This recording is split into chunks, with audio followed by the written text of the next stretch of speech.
Welcome back, Pokemon trainers. Professor Chaz here, the lab coat's on back order, and we're here in episode number 54, I believe, of our Pokemon Blue playthrough as we head on down towards Victory Road, because as you just saw from the grinding montage in the last episode, we did make it to Victory Road, or make it through Victory Road. We made it here to the Indigo Plateau, and it is now time to do the grinding to get the main team up and ready to roll to take on the Elite Four to finally put Pokemon Blue to an end. So that is what we're doing for today. I didn't want to have just the grinding, of course. I want to have a little bit of chit-chat with you guys. First of all, who do I switch into for this? I'm going to go with Shelbert. So we are doing some switch training for some Pokemon here. We do have two Pokemon that are pretty good against these particular rock and ground types that there are quite a number of here in Victory Road. And we take an Earthquake from Graveler. Kind of painful, but we can surf this thing for sure. So I am going to do, like I said, just a little bit of chit-chat, interacting with you guys. Now, for those of you that watch pretty much all the videos on the channel, you did notice that the last 2 days we have uploaded a new sort of a side story. Ooh, Squeak hit level 35 or 45. And Shelbert hit level 45. This is an excellent way to start this episode. Of course, we're not going to evolve. Shelbert, stop it. So you did see we're doing a side story upload of Pokemon Stadium, which was the very first introduction into the world of... You know what, we didn't do a team recap, but... First introduction to the world of 3D battling. Alright, so let's do a recap to see where we're at right now. Squeak, as you just saw, hit level 45 with a speed of 113, attack 95. He probably will hit 100 by the time we get to level 50, which is my goal for taking on the Pokemon League. Hyper Fang, Quick Attack, Super Fang, and Tail Whip. Next we have Critter at level 44, our Butterfree.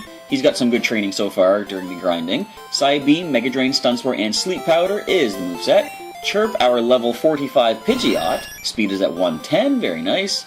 Fly, we taught him Razor Wind, Sand Attack, and Whirlwind. We replaced Quick Attack, which I kind of wanted to keep, but I want to make use of as many TMs as I can before we move on from the Kanto region, just to sort of have unique movesets for future playthroughs. So we went with Razor Wind.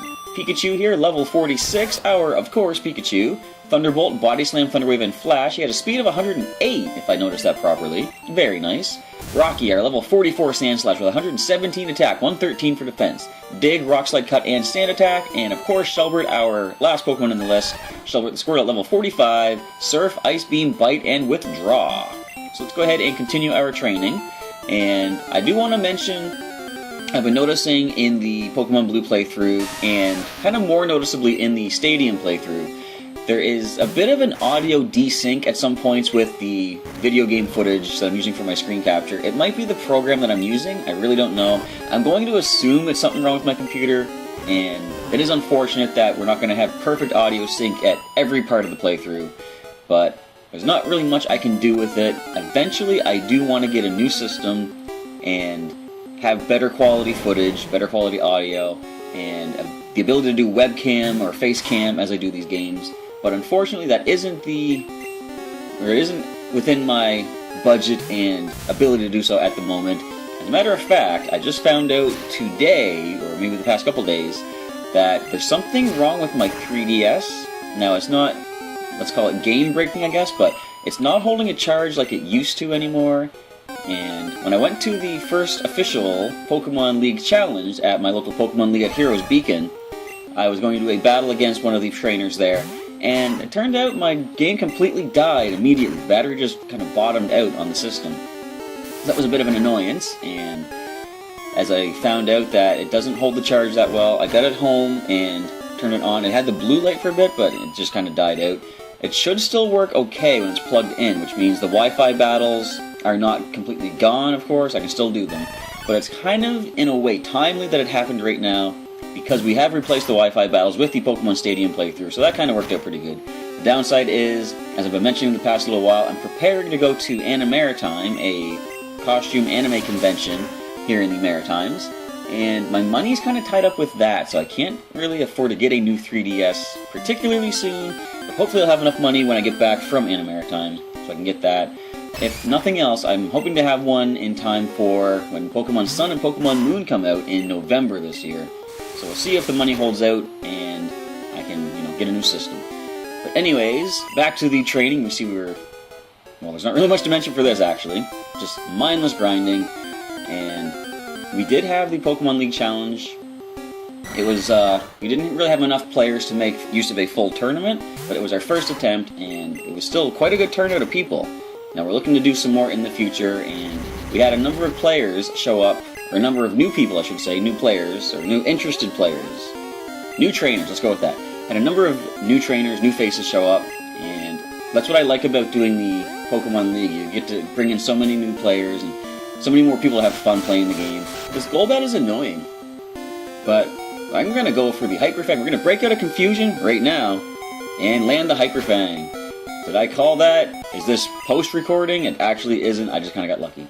So let's go ahead and let Squeak sit this next part out. We're going to go into Critter, get some training for him. I'm only going to talk for a little bit longer because I want to get back to the speed up so we can get as many levels as possible before taking on the Elite Four.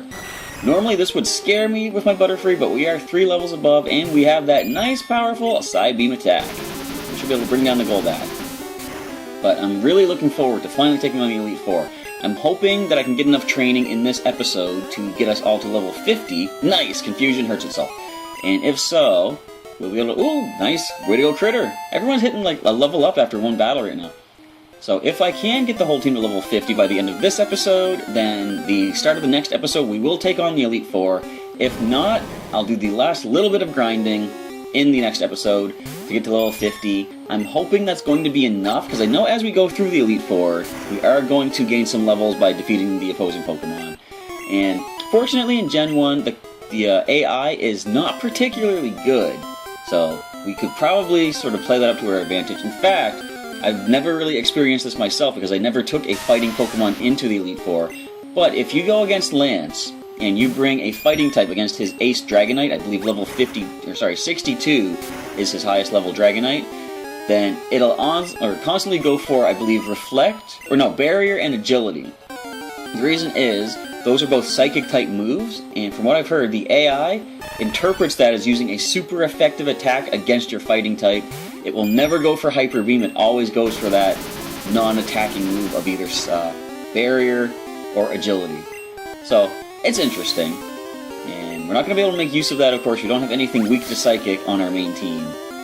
But, you know, we're going to have to do it the traditional way of defeating the Pokemon, so it's going to be really fun to try. The fact that Lance's strongest Pokemon, I believe, is level 62 means we will be kind of under-leveled, probably by about 10 at least, or let me say 10 at most, when we get to that particular Pokemon lead. You know, I should have actually mentioned anything about the trainers we'll be fighting because of spoilers and all that stuff. But, you know what, I should have healed the Paralysis because this thing could Rock Throw Critter. Let's just go for the Mega Drain. Look what the... And we live it. Alright, let's heal back. Thank you. Alright, I had to stay silent for a moment there. But anyway, yeah, you'll see the highest level Elite Four is going to be 62 from what I'm aware of, so it'll be interesting to see how well things pull through. But anyway, I want to get back to the speed up right now to try to get through some more levels, so I'll catch you on the other side.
that's about all the time we have for the grinding for this episode. Let's take a quick look at the team and see how they're doing. We got most of them level 47, Shelbert's level 45, Chirpa's level 46, but the rest are, as I say, level 47. This grinding session taught me a couple of interesting things. First of all, Chirp's Razor Wind, which was a replacement for Quick Attack, it barely hits. So we might not really be using that too much, but it might come in handy. It's supposed to have a high critical hit ratio, I believe. Another thing, Rocky, the Sandslash, at level 47, it learns, of all moves, Fury Swipes. Needless to say, we did not learn that. Movesets were pretty interesting back in Generation 1. And anyway, so I've come to a decision.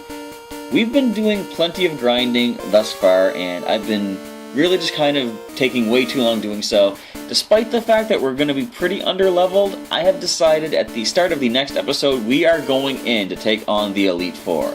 Yes, I know it's pretty crazy, we might not make it too far, but fortunately the AI in Gen 1 is deeply stupid, so we might be able to sort of play up to the advantage of that and outsmart them and just go for some type effectiveness. I'm going to bring in plenty of healing items, of course, but yes, I've been making you wait far too long for this big epic showdown. We're going in, we're taking the Elite Four on in the next episode, which is going to be going up on Tuesday, so come on back for that if you're interested to see possible come from behind underdog victory or possible crushing defeat at the hands of the Elite. That was kind of a nice little rhyme there. Anyway, with all that being said, we're going to end off today's episode. I want to say thank you for checking out the episode and leave a comment below. Let me know what you think thus far of the playthrough and what you're looking forward to in the future. There's not much left in Pokemon Blue, but there's going to be plenty of other generations playthroughs to come in the future. So I want to say once again thank you for checking out today's episode, and I'll catch you next time.